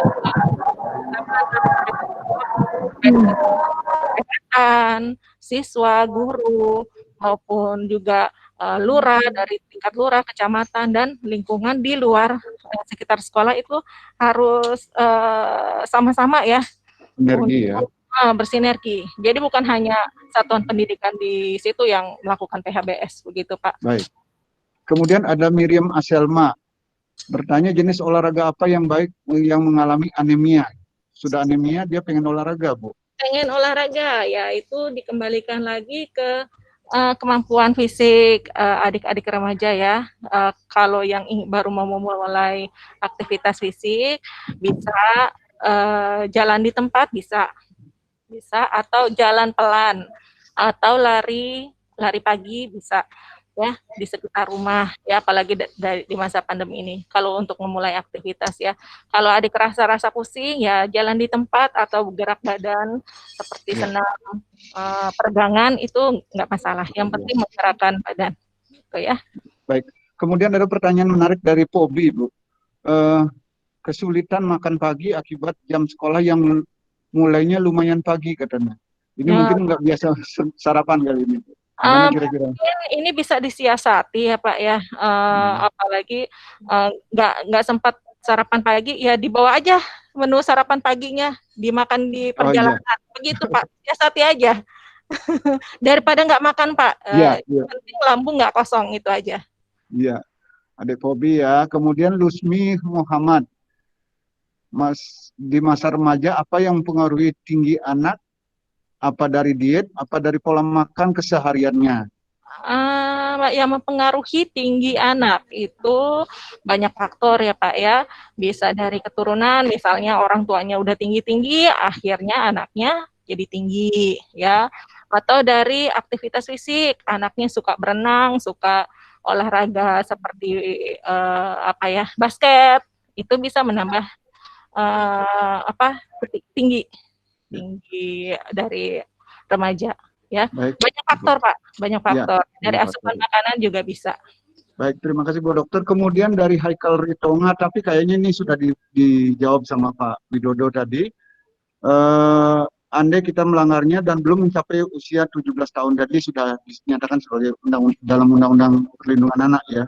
Jadi ada tetap dihukum, tapi hukumannya yang dikurangin. Mungkin ini nggak perlu dijawab. Kemudian dari Chelsea Savana ingin bertanya, berapakah batas kalori per porsi makan agar siswa tidak mengalami obesitas? Kata dia. Kalau nggak salah tadi udah ada uraiannya Bu ya? Ya udah ada. Kalau batas per porsinya sendiri, ya kita kan nggak mungkin bawa timbangan ke sekolah ya Pak ya? Ya. Mungkin. Cuma kita lihat aja dari menu yang kita makan di sekolah ya, misalnya udah ada kentang terus ditambah nasi terus ditambah perkedel, itu kan karbo tambah karbo ya, adik-adik bisa paham sendiri ya. Jadi kalau tambah kerupuk nah, jadi adik-adik bisa pilih sendiri, oh ya di menu saya udah ada nasi, mau yang mana nih yang mau dimakan, apakah nasi ataukah kentang, perkedelnya dihilangkan atau kentangnya dihilangkan diganti dengan sayuran gitu.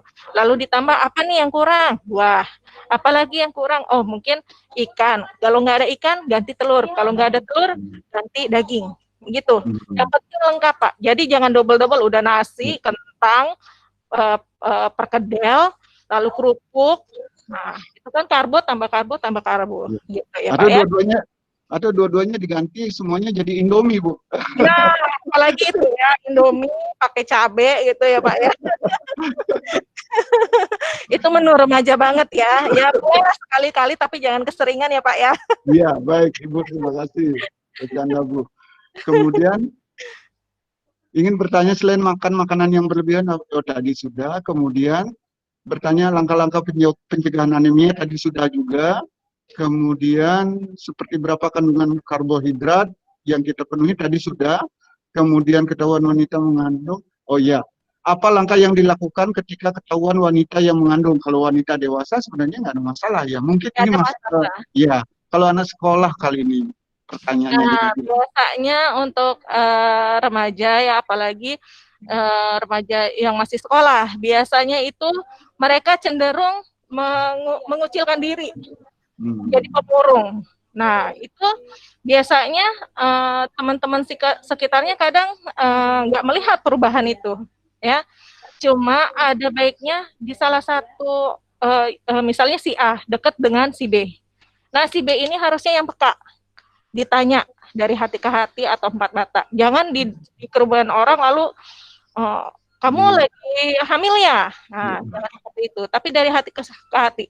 Di sekolah itu kan ada peer counselor ya, rekan sebaya. Nah, peran rekan sebaya adalah salah satunya untuk sebagai tempat konseling untuk teman rekan-rekan di sekolahnya. Itu yang diharapkan. Ya. dari hati ya Bu ya. Ya, curhat dari hati ke hati Pak. Jadi jangan dibully. Ya. Karena mereka juga tidak menginginkan itu sebenarnya. Ya, Kan, tidak ya. menginginkan itu. Yang kita harapkan bagaimana cara menyelamatkan siswa dan si calon bayinya ini. Baik. Kemudian dari Nora Kartika mengontrol agar tidak terjadi obesitas tadi juga sudah, contohnya junk food ya Pak Bu ya. Kemudian Safira Rahma Putri, bagaimana diet yang baik dan benar supaya sistem kekebalan tubuh tetap normal seperti biasa? Mungkin itu Bu Dokter. Oh, diet yang baik dan benar. Kalau untuk remaja, mungkin saya bukan pakar ahli gizi ya Pak ya. Untuk itu kan ada aturannya, remaja dengan usia berapa, lalu timbangan berat badannya berapa, itu nanti diatur. Ini lebih ke pakar ahli gizinya.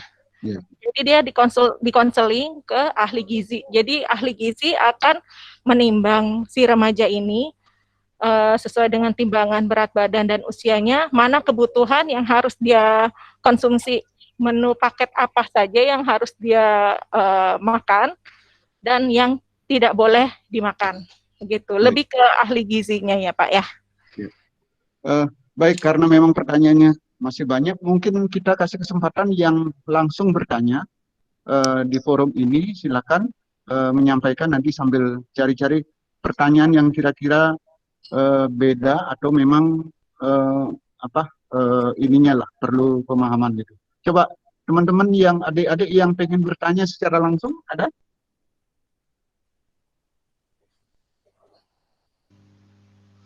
Adik?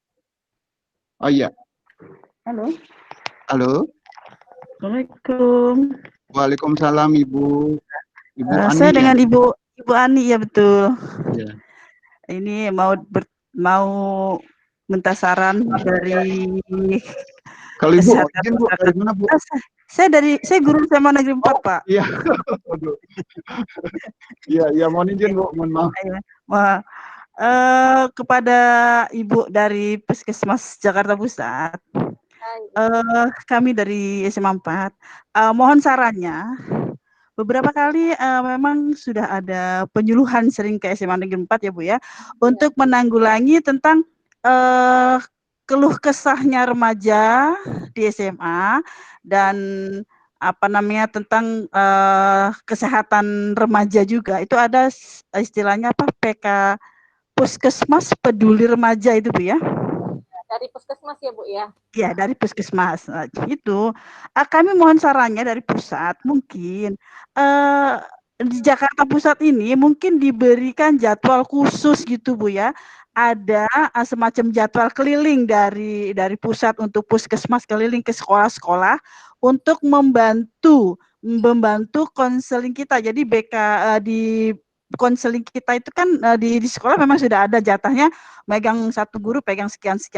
Cuma kan tidak semua anak ada yang rangkum semua gitu Bu. Nah mungkin kalau ada jatahnya dari rumah sakit, dari puskes, itu kan diberi masukan, diberi wacana macam-macam gitu ya tentang kesehatan apa-apa gitu. Memang sering ada Bu, cuma Ya. merekrutnya itu terlalu banyak begitu Bu. Mohon sarannya Bu. Terima kasih. Baik ya, untuk Ibu Ani ya, guru SMA. Guru apa Bu? Maaf Bu, kalau boleh tahu Bu. Saya guru bahasa Prancis Bu. Waduh, saya harus belajar sama Ibu nih bahasa Prancis ya Bu ya. Ya baik Bu, mungkin itu saran yang baik juga untuk kami, masukan untuk Sudin Kesehatan. Saran ini akan saya sampaikan juga ke puskesmas, mungkin itu ke puskesmas yang terdekat ya Bu ya, untuk membuat jadwal Gambir kita kayaknya untuk kita membuat gambir. jadwal penyuluhan keliling untuk membantu pihak sekolah sebagai mungkin peer counselor ya Ibu ya. Satu Ya, betul. sesi untuk tema tertentu ya, mungkin divariasi bulan ini temanya tentang apa, itu nanti diatur jadwalnya sesuai dengan kebutuhan sekolah juga. Jadi pihak puskesmas yang akan mengikuti jadwal sekolah, baru nanti kita rencanakan kalau memang dibutuhkan narasumbernya dari Sudin Kesehatan, puskesmas itu akan bersurat ke kami, begitu ya Bu ya. Tapi usulan ini akan saya sampaikan ke puskesmas Gambir, begitu Ibu ya. Baik, Bu Dokter. Ya, Ini saya lihat di layar itu ada pertanyaan dari Adila, Naswa, dan Jidan yang agak yang sejenis Bu. Yang pertama adalah bagaimana cara pencegahan HIV pada anak remaja. Kemudian yang kedua, bagaimana cara mengatasi westernisasi dan normalisasi terhadap seks bebas di kalangan remaja. Kemudian dari Jidan Fatir ini Bu, bagaimana cara mengatasi menyanggah paksaan lawan jenis yang mengajak kita dalam perbuatan seks bebas tersebut. Ya mungkin belajar silat atau apa gitu. Silakan Bu Dokter. Ya baik ya, namanya ini ya Pak ya, rasa masa remaja ya Pak, banyak pengen taunya, ya wajar ya. Cuma dari saya coba jawab satu persatu pertanyaan ya, gimana sih cara cegah HIV? Ya salah satunya itu saya kembalikan lagi ke tameng agama, ya itu modal utama banget. Jadi ya adik-adik usahakan jangan mencoba. Ya, coba berhubungan badan atau mencoba narkoba, ya salah satu penyebab HIV kan dari hubungan badan, lalu menggunakan narkoba, lalu ada tadi beberapa paparan yang saya sampaikan ya, jangan mencoba, lalu tamengnya itu agama, lalu ada apapun yang terjadi seperti ajakan atau bisikan dari untuk menjerumuskan kita, kembalikan lagi ke keluarga, ceritakan ke keluarga. Saya diajak oleh si A melakukan ini, cerita, ya. Dan kita sebagai orang tua jangan langsung menghakimi. Kamu nih begini-begini, nah jangan. Tapi kita tampung, kita coba menjadikan diri kita sebagai si anak. Kita harus bersikap seperti apa, begitu, ya. Lalu tadi caranya say no, ya mungkin say no untuk seks bebas ya, ya mungkin untuk yang remaja putri ya jangan membuka peluang, ya jangan membuka peluang, intinya itu aja. Bilang enggak tapi pakaiannya terbuka, bilang enggak tapi ngobrolnya mepet-mepet, ya itu kan sama aja ngundang ya, cari peluang gitu ya. Mepet tembok Bu. Ya Pak ya. Ya jadi kan bilangnya enggak tapi kan itu aduh ini ngajakin ya. Lalu kalau untuk yang laki-laki jangan iseng. Nah, biasanya nih ngelihat ya nih kayaknya ini yang si X ini nih kayaknya gampang nih. Nah, iseng. Nah, dari keisengan itu akhirnya terjadilah peluang si perempuannya membuka peluang itu, ya akhirnya yang tadinya bilang no akhirnya jadi yes gitu. Ya Pak ya. Baik. Ibu, ini ada pertanyaan lagi. Kemudian, apakah ganja akan dilegalkan? Gitu. Karena banyak mengobati penyakit tertentu seperti hipertensi. Ini dari adik Haikal Ritonga, kayaknya beberapa kali beliau nanya. Ya, mungkin baik, dia ngikutin. Ya, tadi kan ada disebutkan juga di paparan, ada beberapa jenis bahan adiktif itu yang bisa digunakan untuk medis. Jadi kalau untuk penggunaan zat-zat adiktif itu untuk dunia medis, dunia kesehatan itu legal, tapi ada kadar tertentunya, dan itu hanya dokter yang bisa memberikan, dan itu ada resep tertentu yang perawat membolehkan bisa ya. memberikan. Ya. Hanya Dan ketat sekali itu ya. hanya tenaga medis yang bisa meresepkan obat-obat tertentu begitu. Baik Bu, ini ada satu lagi Bu. Mengapa jika kita berciuman dengan orang yang terkena HIV kita tidak tertular? Itu satu. Ya, Nah, berikutnya Bu, ya. Biar sekalian. Ya, kemudian pada masa pandemi ini banyak seks bebas. Bagaimana untuk mencegah peningkatan seks bebas agar tidak terjadi pernikahan di usia dini, Bu? Ya, silakan dua pertanyaan. Yang pertama dulu ya Pak ya, tadi pertanyaan kenapa ciuman tidak menularkan HIV? Ya, tadi di paparan saya sudah sebutkan HIV itu ditularkan melalui darah ya Pak ya. Jadi kalau ciuman itu hanya percampuran liur, saliva. Kecuali ya Pak ya, kita nggak tahu pada saat ciuman itu apakah si penderita HIV dengan kita yang kondisinya sehat ini apakah ada luka di rongga mulut kita, ya kita nggak tahu, lalu terjadi ciuman, akhirnya bisa terjadi pertukaran darah, itu karena dari luka di antara kedua yang saling berciuman ini, itu kemungkinan, tapi ya mungkin 0,0 berapa persen gitu ya Pak ya. Betul. Kemudian ada dari Febriana, kemudian adik Miriam, ini hampir sama Bu.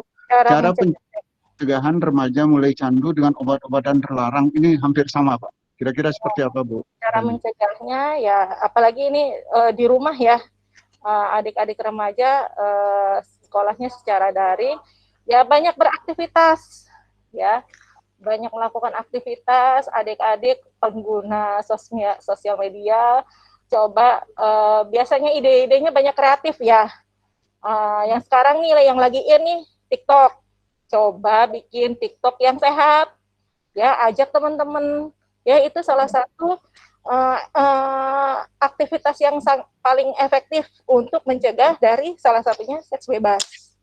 Lalu misalnya yang hobi olahraga, kita bikin video bareng, diviralkan di tiap-tiap rumah, lalu dibikin jadi satu video serangkaian olahraga atau cara mencuci tangan yang baik, lalu disebarkan, itu kan malah lebih dampaknya lebih bagus ya, gitu. Itu salah satunya aja sih Pak contohnya. Baik Bu, ini Bu, ini hampir sama. Bagaimana caranya seseorang lepas dari candu? Kemudian intinya sih, kemudian berikutnya jika diberitahu malah tidak suka, tidak minat untuk mendengarkan gitu. Intinya sih bagaimana caranya menyadarkan lingkungan sekitar agar tidak kecanduan obat-obatan yang terlarang, Bu. Oke, yang pertama dulu ya, bagaimana cara melepaskan dari candu? Ya, ini mungkin lebih lagi dari kemauan pribadi orang tersebut, remaja tersebut ya. Mungkin kalau kita nggak bisa melarang, hanya menghimbau. Kalau dari himbauan itu juga nggak kena, ya sebaiknya kita perlu bantuan. Ya, salah satunya yang saya bilang itu sebagai peer counselor, rekan sebaya. Mana yang lebih ahli untuk melayani untuk cara penanganan untuk mengurangi kecanduan dari si remaja ini. Itu ada tersendiri juga, begitu Pak. Ya kalau remaja sekarang kalau dibilang jangan, itu malah makin bikin, gitu Pak. Ya, itu sih kalau saran saya sebaiknya dialihkan ke konseling, dibawa ke konseling remaja, biar kita bisa tahu kenapa sih si anak ini jadi kecanduan. Masalahnya kenapa? Sumber awalnya dari mana sampai dia menggunakan obat-obat terlarang? Itu yang sumber yang utama yang harus kita tahu dulu. Kalau untuk menghentikan lepas dari candu itu nggak bisa langsung dalam sebulan dua bulan. Kita cari tahu dulu penyebabnya dulu. Gitu, Pak. Yes. Saya kira pertanyaan adik-adik yang belakangan ini sepertinya hampir sama. Jadi ada kekhawatiran atau upaya-upaya yang dilakukan untuk mencegah atau menanggulangi dampak narkoba, rokok maupun minuman keras terhadap lingkungan sekitar. Gitu. Mungkin ada teman-teman yang mau bertanya sebelum Ah, di maaf Bapak, saya boleh bertanya lagi? Ibu. Ya, Ya, kan dia ya. masih Enggak, ada yang maksudnya kalau mengganjal ini. kalau ada dari anak sekolah Bu, Oke, ada anak boleh saya? sekolahnya, Boleh? ada anak sekolahnya. Takutnya karena kalau ibu takutnya adik-adiknya Oh gitu, oke. Assalamualaikum, Pak. Masih ada mengganjal, malu. masih ada mengganjal untuk saya. Oh, terima kasih Ya, untuk anak-anak. oke. Ini ada dari adik Fahri Al-Huda. Silakan. Selamat pagi Bapak dan Ibu guru Ya, sekalian. selamat siang. Izin bertanya ya Pak ya. Ya. Gimana sih cara kita mengetahui seseorang tertular HIV, misalkan dia habis suntik, jadi kayak suntiknya nggak steril atau berhubungan badan. Nah, gimana kita taunya kalau dia tuh terkena HIV dan terkena HIV? Terima kasih Pak. Pertanyaannya kira-kira apa, Dek? Halo Pak. Ya, pertanyaannya yang bagaimana kita mengetahui seseorang terkena HIV dari misalkan berhubungan badan atau kayak dia suntik donor darah tapi suntiknya nggak steril gitu. Nah terus misalkan dia terdiagnosa terkena HIV, bagaimana ciri fisiknya kalau terkena HIV gitu? Ya. Terima kasih. Terima kasih ya, Dek Fahri. Silakan Bu Dokter. Baik, saya langsung jawab ya untuk Adik yang menanyakan bagaimana ciri-ciri kita tahu apakah kita sudah tertular HIV atau tidak ya. Jadi ciri-cirinya itu adik-adik bisa ketahuannya dari misalnya adik si A ini berhubungan badan dengan misalnya uji coba dengan maaf ya konotasi wanita penjajah seks ya. Lalu khawatir nih, aduh jangan-jangan saya tertular HIV ya. Untuk lebih pastinya disarankan adik-adik coba periksa darah ya, periksa lab. Itu untuk lebih pastinya. Itu biasanya hasilnya ketahuan 3 bulan ya, lebih pastinya bisa ketahuan hasilnya positif atau negatif tertular HIV. Biasanya tanda-tandanya itu ciri-ciri tergantung daya tahan tubuh seseorang ya. Kadang kelihatannya biasa-biasa aja, tapi ternyata positif. Itu pun karena dia udah tahu dari hasil lab. Kadang ditandai juga dengan misalnya demam tinggi, lalu berat badan turun drastis, lalu kadang-kadang diare, padahal kondisi cuaca bagus, daya tahan tubuh bagus, tapi dia sering diare. Lalu kadang-kadang timbul penyakit kulit, itu bisa juga muncul Pak. Biasanya itu kita sebut herpes di kulit. Nanti muncul hilang timbul. Itu selama sebulan, nanti berubah lagi bulan depan, gejalanya ada yang lain lagi. Nah itu kita sudah mulai curigai untuk segera periksa darah ke lab untuk mengetahui apakah kita tertular HIV atau tidak. Ya. Baik, terima kasih Bu Dokter. Gimana Dek Fahri? Sudah cukup Pak, terima kasih. Cukup, ya. Terima kasih Bu. Ya. Ada lagi? Saya mau bertanya Pak. Ya, silakan siapa? Abdul Mukni dari kelas 11 IPS 1. Saya mau bertanya, dibanding masalah seperti narkoba atau HIV, di masa pandemi ini lebih banyak remaja yang mengalami masalah pada kesehatan mentalnya. Bagaimana cara menghadapinya dan apa upaya pemerintah dalam menghadapi masalah ini? Oh iya. Oke. Remaja ya masa pandemi kesehatan mental mungkin karena ruang lingkupnya hanya di rumah ya. Jadi nggak ada media untuk tempat curhat atau teman untuk curhat ya. Padahal sebenarnya kalau dibilang media nggak ada, banyak ya, media sosial bisa digunakan.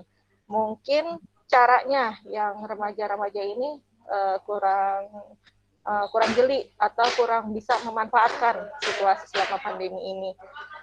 Cara mengurangi dampak kesehatan mentalnya ya sebaiknya itu ya cari kembali lagi cari peluang teman untuk mencurahkan isi hati apa yang ada di unek-unek remaja saat ini. Jadi jangan dipendam sendiri apa yang dirasakan. Mungkin malu cerita ke teman, bisa lewat tulisan, ya, atau bisa lewat foto lalu ungkapkan kata-kata adik dengan bahasa yang santun, yang sopan dan tidak menyinggung orang, itu bisa. Ya, berbagai banyak cara. Saya yakin remaja-remaja sekarang, apalagi remaja milenial itu banyak inovasinya. Jadi manfaatkan sosial media itu sebagai tempat curahan hati adik-adik semua supaya apa yang ada di pendam yang ada rasakan itu terluangkan di media tersebut, tapi dengan cara yang santun dan sopan ya, gitu. Ya, apa ada lagi yang mau ditanya? Ini ada pertanyaan tapi gini, karena memang banyak sekali pertanyaan-pertanyaan yang dari chat, mungkin nanti kami kami kumpulkan, kami akan sharing ke Bu Dokter ya. Ya, Nanti boleh, dijawab secara tertulis, kami akan teruskan ke host di sini ke Ibu Bu Resti, Bu. Ada lagi yang mau ditanyakan secara langsung? Mungkin dua pertanyaan lagi kita tutup. Ibu Ani, kalau memang begitu Bu, karena anak-anaknya nggak ada.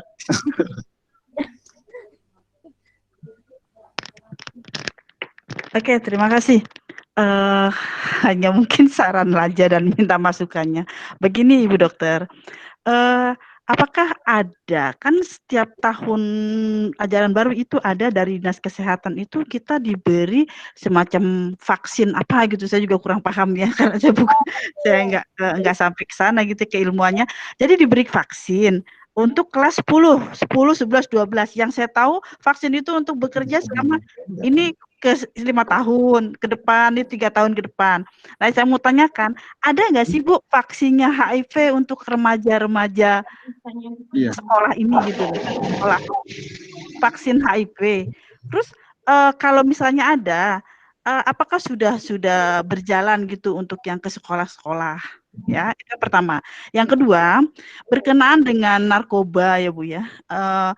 Kita juga di sekolah sering ada panduan narkoba dari Badan Narkotika Nasional. Pernah saya waktu itu minta begini. Jadi saya pernah lihat di sekolah, salah satu sekolah itu saya sudah kunjungan, itu melihat ada Bu semacam contoh-contoh obat-obat terlarang itu loh. Kita kan guru nggak paham Bu. Mungkin anak-anak sakit, loh kamu minum apa nak? Minum obat Bu, saya sakit kepala misalnya gitu. Kadang mereka kan bawa obat sendiri, kita taunya itu obat gitu Bu. Tapi kita kan belum paham, guru-guru itu kan juga tidak semuanya paham, oh ini jenis obat ini gitu. Karena bentuk-bentuk obat sekarang itu kan meragukan, ini benar obat atau narkoba gitu, kita nggak tahu gitu loh Bu. Begitu saja, mungkin ada masukan dari Dinas Kesehatan untuk membuatkan sampel, misal apa sih Bu, yang contoh-contoh itu loh, ini loh jenisnya gambarnya seperti ini, obatnya begini, warnanya seperti ini gitu loh Bu. Terima kasih. Oke, baik Ibu Ani, makasih banyak ya. Pertanyaan yang pertama, vaksin yang diberikan untuk kelas 10, 11, 12 ya Bu. Itu mungkin dari pihak kementerian atau Dinas Kesehatan yang memberikan. Ya itu ya. Kalau setahu saya itu Puskesmas itu memberikan vaksin untuk kelas 1 SD, kelas 2, kelas 5 dan 6. Itu yang saya tahu ya. Tapi untuk vaksin ini ada lagi program yang menanganinya. Coba saya akan konfirmasi lagi untuk vaksin yang diberikan itu. Jadi saya pending dulu untuk menjawabnya karena saya harus konfirmasi lagi ke pihak P2P ya Ibu ya. Apakah ini diberikan atau tidak. Lalu untuk vaksin HIV, apakah ada atau tidak? Jawaban saya belum ada Bu. HIV kalau udah ada, yang ada akhirnya remaja-remaja ataupun orang-orang dewasa jadi kecanduan seks bebas Bu. Jadi mendingan gitu ya. Ya, Bu. Iya. Lalu untuk contoh narkoba, kayaknya kalau untuk narkoba kita ini kan sebagai petugas kesehatan, kita hanya memberikan penyuluhan, mediasi. Tapi kalau untuk memberikan contoh, itu lebih ke Badan Narkotika Nasionalnya Bu, yang bisa memberikan contoh apa sih bentuk-bentuk narkoba seperti apa. Itu seperti yang saya pernah ikut di seminar rekan sebaya ya, itu salah satu LSM bagus sekali itu untuk korban-korban yang sudah korban-korban narkotik, itu semua ditampung di situ. Mereka memberikan konseling, cara penyuluhan, lalu bagaimana yang mereka kecanduan seperti apa, jenis-jenis narkoba, itu mereka kasih contoh semua dikupas habis di situ. Itu bagus sekali, Ibu. Nanti akan saya berikan juga ya Bu ya, kalau memang mereka mau diundang kok Bu untuk sebagai narasumber. Itu bagus sekali untuk siswa-siswa juga belajar kayak gimana sih bentuk-bentuk narkoba seperti apa, dan gimana sih kayak kecanduan jenis-jenis narkoba itu ternyata macam-macam Bu. Tuh. Jadi belajar lagi itu nggak cukup Bu hanya untuk ngebahas habis narkoba dan zat adiktif. Oke. Ya. Baik. Terima kasih Bu Dokter. Ya. Mungkin Pak Widodo, Pak Widodo, ini ada satu pertanyaan satu lagi, Pak, dari adik Yuliana. Adik Yuliana menanyakan mau bertanya terkait perbuatan yang dilarang Undang-Undang ITE. Bagaimana jika pelaku pelanggaran mengklaim bahwa dia melakukannya karena bercanda atau tidak ada maksud menyinggung atau menghina orang? Terlepas dari si korban yang membawa perasaan, apakah pelaku tetap dikenai ancaman pidana atau kasus seperti ini perlu dibawa ke ranah hukum? Silakan Pak. Baik, terima kasih Pak Made. Kalau pertanyaannya bahwa perlu atau tidak, maka itu kembali lagi ke yang bersangkutan ya, bahwa kalau memang hanya konteksnya bercanda, saya rasa juga tidak perlu dibawa ke ranah hukum gitu. Cuman kalau yang dipertanyakan bahwa terlepas korban bawa perasaan, apakah pelaku tetap dikenai ancaman pidana, itu nanti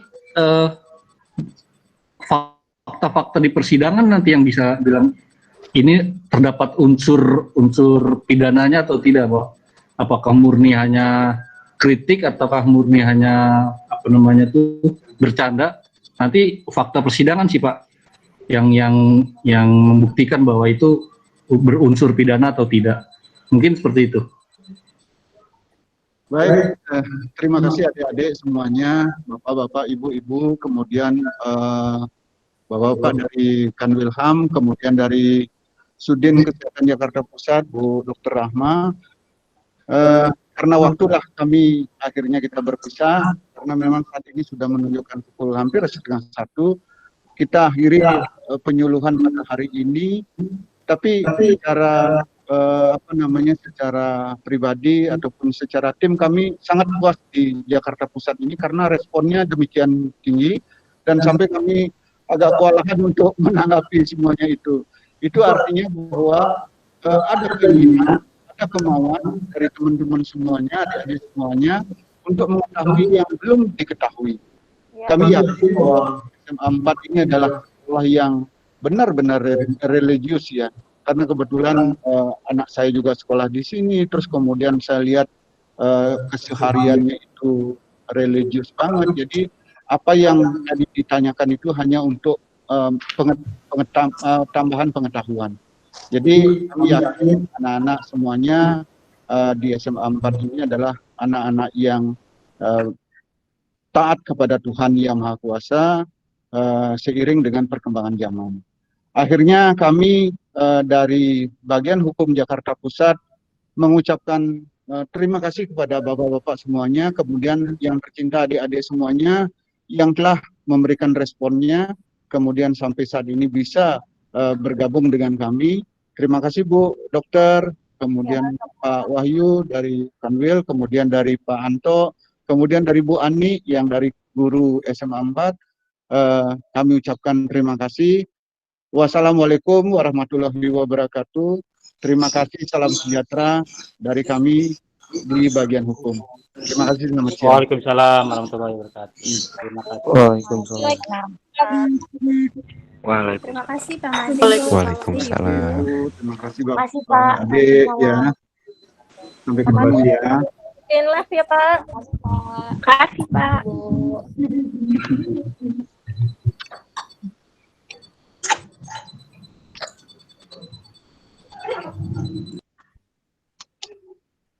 Pak Made, aku izin live ya Pak. Nggih, siap Ibu. Makasih banyak Pak.